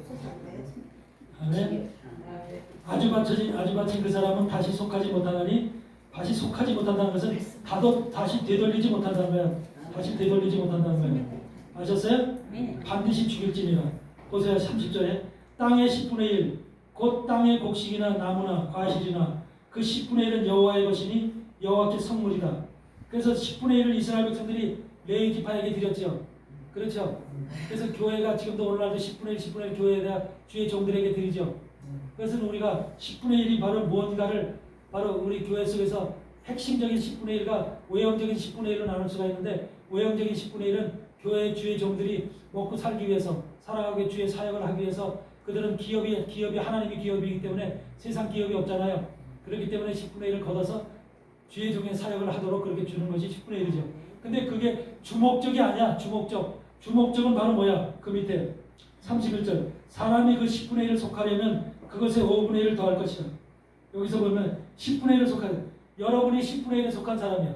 10분의 1에 속한 사람인데, 여러분이 나는 10분의 1 되고 싶지 않아. 나는 10분의 9가 되고 싶어. 나는 되돌아갈래. 나는 하나님 앞에 죽은 자로 바치고 싶지 않아. 그 되돌아갈래. 그러면 5분의 1을 더하라. 5분의 1은 누구 법인지 아세요? 5분의 1은 사단의 법이에요. 사단의 법. 사단은 항상 5분의 1을 취해. 여러분에게서 5분의 1을 취해. 하나님은 10분의 1을 취하는데 사단은 5분의 1을 취해. 5분의 1이면 10분의 2죠. 5분의 1이 10분의 2죠. 하나님보다 하나 더 취하죠. 이게 사단이에요.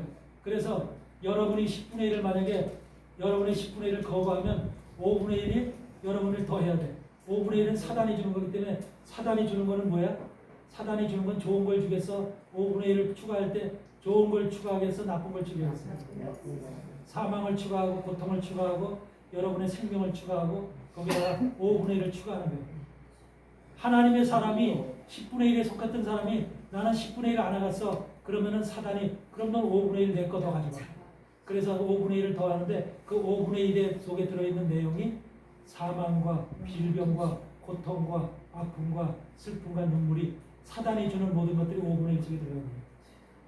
하나님이 우리에게 주신 10분의 1은 육체적으로 우리가 순교를 당하고 하나님 앞에 온전히 바쳐지는 거지만, 그 마음속에는 외형적으로 육체는 바칠지어져 우리 속에는 평안과 안식과 즐거움과 희락과 평안이 우리 속에 함께하는 거예요.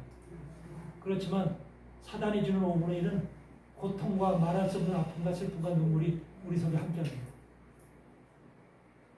주의 종의 길을 가다가 10분의 1을 가다가 나는 10분의 1이 되고자 해서 열심히 가던 사람이 뒤돌아서 만약에 나는 10분의 1 못 갈 것 같아. 도저히 내 실력으로는 안 될 것 같아. 나는 잠시 세상과 좀 이렇게 하서 나 좀 세상에 돌아보고 그러고 나중에 가도 가겠어. 이렇게 만약에 뒤돌아서 쟁기를 지고 뒤로 돌아가는 자는 나에 합당치 않다. 하나님 나라에 합당치 않다 그랬듯이 바로 쟁기를 들고 뒤로 돌아가는 자는 합당치 않은 거예요. 아멘? 아멘. 이거를 분명히 아셔야 돼요. 사람이 그 10분의 1을 속하려면 그것에서 그 5분의 1을 더할 것이요, 소나 양의 10분의 1은 막대기 아래로 통과하면서 열째마다, 이걸 정확히 이해해야 돼요. 소나 양의 10분의 1은, 소나 양이 누구예요 여기서? 여러분, 소나 양을 막대기 아래로 통과하도록 지금 하는 거예요? 소나 양이 누구예요? 지금 사람이, 여러분들을 지금 소나 양으로 비유하는 거예요. 소에 해당되는 사람이 있고 양에 해당되는 사람이 있어요.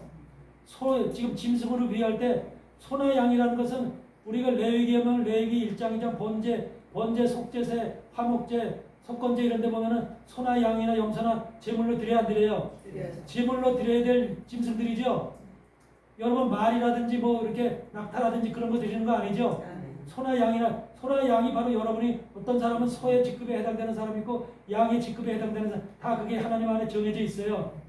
근데 소나 양으로 지금 소나 양의 10분의 1, 소나 양에 속해서 10분의 1에 속한 사람인데 10분의 1은 막대기 아래로 통과하는 것의 열째마다 여기서 보세요. 막대기 아래, 막대기가 뭐예요? 라메드라고 그러죠. 라메드라고 해서 막대기 아래로 뭐예요? 말씀 밑으로 통과한 사람들. 말씀으로 통과한 사람. 막대기 여러분들 막대기 놓고 그 밑으로 통과하려면 어떻게 해야 돼요? 빳빳이 서서 통과해요? 바짝 엎드리고 바짝 겨야지 통과되죠. 말씀으로 겸손하고 바짝 낮아져서 하나님 안에서 무릎 꿇고 바짝 낮아져서 그 말씀을 통과한 자들 그걸 얘기하는 거예요. 막대기 아래로 통과한 자들마다 몇 번째? 10번째마다 여호와의 거룩한 것이 되리니 열째가 뭐예요? 바로 마지막 시대 것을 얘기하는 거예요. 마지막 시대. 아브라함 시대에서부터 마지막 시대로 10개 단위로 나눈다면 아브라함 시대 때는 첫 번째 거, 그 다음에 두 번째, 세 번째, 네 번째, 다섯 번째, 여섯 번째, 일곱 번째, 여덟 번째, 아홉 번째. 마지막 시대 종말 주님이 재림하시기 직전에 여러분들과 우리가 바로 10번째 것의 10번째 것. 아멘? 아멘. 근데 거기에 뭐야? 막대기 아래로 통과해야만 돼. 막대기 아래로.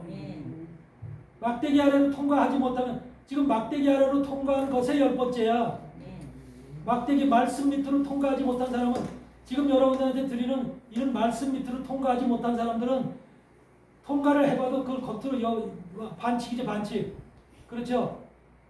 그런 걸 얘기하는 게 아니잖아. 막대기 아래로 하나님의 말씀 밑으로 통과한 자라 구약과 신약의 복음의 말씀 밑으로 통과해서 10번째 것 그게 마지막 종말의 것 여러분들 얘기를 하는 거야.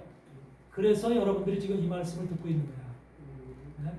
이 말씀을 들어야만 여러분들이 열째마다 거룩한 것이 되리니 그런 것을 하나님은 최고의 거룩한 것으로 주님 앞에 드려질 제물로 받으시는 거예요. 10분의 1의 제물로. 이해되세요? 이 말씀은 10분의 1이라는 것을 제대로 이해해야지 오늘날 교회에서 얘기하는 10분의 1만 들으면 말짱 망하고 말아. 하나님이 원하시는 10분의 1, 하나님이 말씀하시는 10분의 1은 바로 멜기세덱에게 드려지는 10분의 1을 얘기하는 거예요. 그런데 지금 히브리서 5장에서 얘기하는 것도 너희가 지금 나이가 먹어서 장성한 자의 멜기세덱이 누구인지 멜기세덱 어떤 자인지 너희가 알아야 되는데 이제는 또 누구한테 배움을 가르침을 받아야 될 자가 되었도다. 멜기세덱이 누군지 멜기세덱이 받은 10분의 1이 뭔지 이런 것에 대해서 전혀 모르고 알지 못하고 깨닫지 못하니까 그냥 교회에다 10분의 1 내면 주님이 축복해 준다니까 그런 말씀만 듣고 10분의 1, 10분의 1, 10분의 1 얘기를 하는데 그게 아니라는 거예요. 예. 여러분들은 10분의 1 되고 싶어요? 안 되고 싶어요? 10분의 2 되고 싶어요? 네? 연애 욕심은 많아가지고 10분의 1이 돼야 되는 거예요. 10분의 1. 그게 바로 멜기세덱 왕에게 드려질 제물이에요. 근데 그 드려질 제물은 내가 살아서는 못 들어가는 거예요. 죽어서 들어가는 거예요. 죽어서. 바쳐지는 제물이 되는 거예요. 그걸 거룩한 자다, 거룩한 제물이라고 이렇게 얘기를 해요. 그래서 그런데 33절에 보세요. 33절에 그 우열을 교개하거나 바꾸거나 하지 말라. 우열을 교개하거나 바꾸지 말래요. 근데 둘 다 바꾸면 어떻게 돼? 둘 다 거룩하리니 속하지 못하다. 이게 재미난 말씀이에요. 우열을 바꾸지 말래요. 이게 무슨 말씀입니까?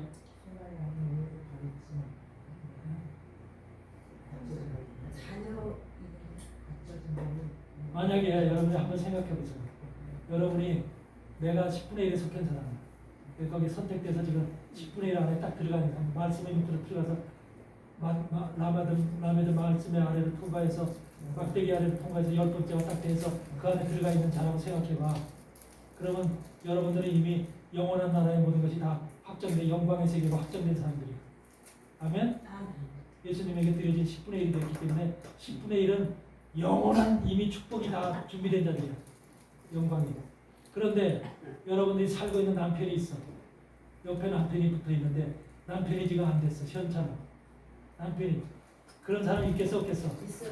그래서 남편하고 같이 가고 싶은 생각이 있겠어 없겠어? 네? 바꾸고 싶어. 아니 진짜 사랑하는 부부가 돼서 남편도 같이 데리고 가고 싶은 생각이 혹시 있다고 쳐봐. 그런데 그러니까 너무 사랑하기 때문에 같이 가고 싶은 마음이 있는데 남편 아니면 자식이라도 그래서 거기서 우열을 교게 너가 내 자리로 가서 서라. 만약에 이렇게 자리를 바꾼다고 생각해봐. 그 자가 내 뒤에 있는데 그 자를 내가 앞에 세우고 내가 그 뒤로 갔다. 그러면 그 바꾼 그 하나님이 그러니까 그걸 뭐 해야 돼? 자비를 베푸시는 자비. 그 사람에게 바꾼 두 원래는 바꾸지 말래. 원래는 바꾸지 않는 건데 만약에 바꿨다고 생각한다면 바꾸게 되면 그 바꾼 자까지 거룩하게 된다는 거예요. 바꾼 자까지. 네. 그러니까 그 바꾼 자도 축복을 받는 거야. 나는 이미 선택된 자이기 때문에 10분의 1에 들어가 있던 자인데 내가 뒤에서 내 남편이 여기서 찡찡거리고 있어. 그러니까 내 남편이 갖다 당신이 그럼 앞에서 내가 당신 뒤로 갈게. 그러면 두 사람이 다 거룩해진다는 거예요. 그러니까 하나님이 그만큼 내가 그 의로운 하나님의 사람 10분의 1에 선택된 의로운 사람에게 붙잡힌 자 속한 자를 하나님께서 같이 거룩하게 만드시는 거예요. 이게 하나님의 은혜와 자비야. 이게 라합의 속한 자들을 다 구원하듯이. 그렇죠. 롯의 가족들 구원하죠. 롯이 바로 그 소돔과 고모라 성에 있을 때 그들이 전부 다 뭐 딸들이 믿음이 있어서 구원받은 게 아니죠. 그 부인도 그래서 다 천사들이 손목을 잡고 끌어내죠. 이런 사람들이 전부 다 롯 하나 때문에 의로운 롯 하나 때문에 구원받잖아요. 아니 갑자기 목사님 이 말씀 드리니까 생각이 나는 게 제가 이제 개척교회를 한지 12년째인데요. 저희 남편은 예수 입자도 모르고 아주 성질도 얼마나 더럽고 그냥 돈도 얼마나 세고 아주 도대체가 아유 내가 저런 남편하고 아주 손 터져 죽을 지경인데 일단은 그래도 12년 동안 제 옆에서 그래도 이렇게 돕고 헌신하고 봉사하고 나름대로 아직 마음에는 안 드는데 옆에서 어쨌든 그 세월을 이렇게 겪고 왔는데 얼마 전에 이제 저와 이렇게 저 하신 저 연로 목사님이 명예 장로를 줘라. 명예 제가 볼 땐 믿음도 안 되고 인품도 안 되고 솔직히 장로감은 아니거든요. 솔직히 말해서 그런데 12년이라는 세월을 그래도 옆에서 붙어가지고 유나 고나 어쨌든 마누라의 손발이 돼가지고 그렇게 해가지고 감이 안 되는데 명예장로를 줬어요. 근데 그게 붙어 있으니까 그것도 그 자비를 하나님의 은혜와 자비를 받으니까 할렐루야. 그래서 이제는 그 남편을 예수님은 막대기 밑으로 통과할 수 있도록 말씀을 가르쳐야 돼. 지금 그러고 있는데 주의 아직 종이 가르쳐야 모자라요. 돼. 그런데 모자라고 아직도 못하는데 그래도 옆에서 신임을 한다고 성경 읽기를 하자니까 처음에는 뭐 핑계대고 막 안 하더니 요즘에 그때 옆에 와가지고 붙어서 하려고 해요. 근데 그래서 하나님을 대적하면 안 되고 마지막 시대 대적하면 안 되고 반대로 뒤돌아서 돌아가면 안 되고 항상 옆에 붙어 있으려고 해요. 곧장 가고 목사님 옆에서 응. 항상 붙어서 네네. 잘하든 못하든 하여튼 열심을 내서 해요. 해야 돼.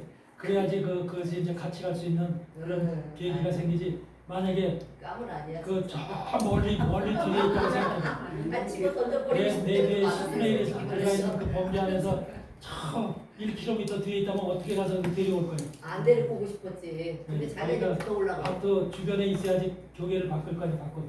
그러니까 주변에다 있도록 만들어야 돼. 할렐루야. 아멘. 감사. 그래도 옆에서 가족이라든지 남편이라든지 옆에 열심히 그렇게 해서 만드시기 바래요.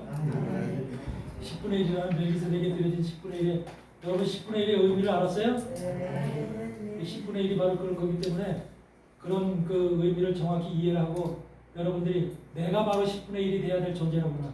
내가 10분의 1을 가야 되는 사람이라구나. 이 아브라함의 이후 자손들 속에서 믿음의 자손들이 얼마나 모래알처럼 많겠어요. 이 많은 자손들 속에서 내가 그 중에 하나님의 선택받은 거룩한 자로 선택받은 막대기 아래로 통과한 10분의 1이라는 생각을 해봐. 이 얼마나 기가 막힌 축복인가 생각을 해봐. 상상을 줘. 그 10분의 1에 속한 사람은 영원한 하나님 나라의 제사장이야. 하나님 나라의 제사장. 이루 말할 수 없는 축복인 거야. 천년왕국뿐만 아니라 영원한 나라에 새하늘과 새 땅의 영원한 나라에 한마디로 하나님과 영원히 영광의 나라에 거하는 거야. 이 축복이 바로 여러분에게 임하시기 바랍니다. 하나 여쭤볼게요. 말라기에서 11조가 또 나와요. 그거라는 거는 또 다른 해석이. 말라기에서는 이제 그 소전지사의 이제 이스라엘의 마지막 시대이기 때문에 이스라엘의 마지막 시대는 한마디로 개판 시대야, 개판 시대. 영적으로 개판 시대.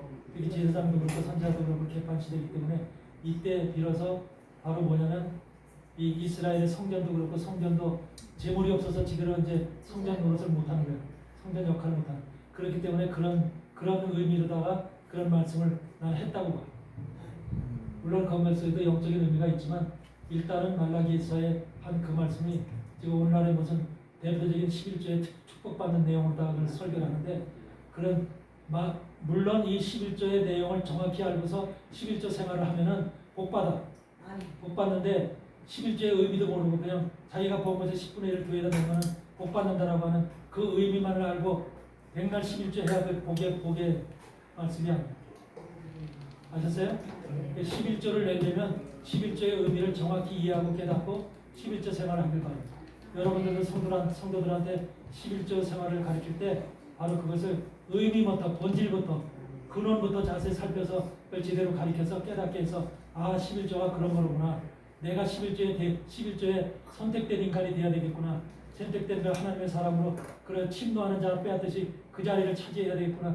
라는 강력한 한마디로 우리의 믿음의 그 결단을 가지고 나가서 또 11조 생활. 당연히 목사들은 또 주의 종들은 교회에서 생활할 때 11조가 있어야 생활해. 또 주의 종의 역할을 감당할 수가 있는 거예요. 11조가 없이 어느 사람들은 보면 가끔 유튜버 보면은 그런 게 있어. 11조는 잘못된 것이다. 이렇게 얘기하는 그런 것도 있어. 그런 거 봤어요? 못 봤어요? 많이 봤어요. 그런 종도 잘못된 종이야. 그런 종이 엄청나게 잘못된 종이야. 그건 말이 안 돼. 분명히 11조는 해야 되는 거야.